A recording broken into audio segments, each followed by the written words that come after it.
Good morning mga kaigan. Ito oh, nagtimpla tayo ng honeybee saka bawang. Napakaganda sa katawan ito mga kaigan, tingnan nyo.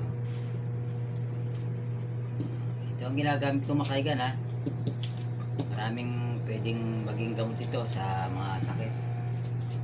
Kung gusto nyo subukan ito mga kaigan, napakaganda ito sa katawan. Itong bawang, ano to ha, antibiotic ito mga kaigan.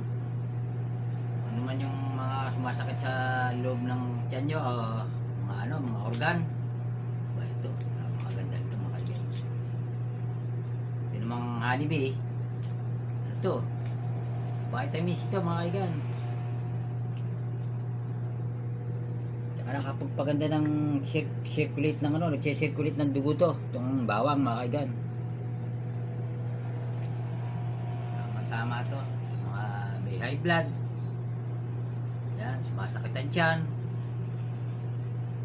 sa may UTI, sa may mga CKD pa, pwede ito mga kaigan.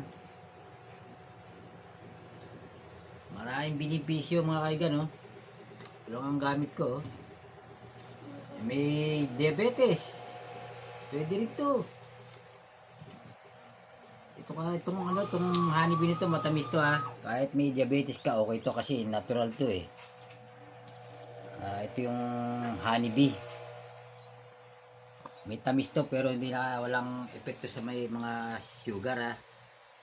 Pwede to. Kasi yung bawang, yan yung tunay na tumutulong para magpan yung sugar mo ha, ang tawag doon? Bumaba o makontrol na tumaas.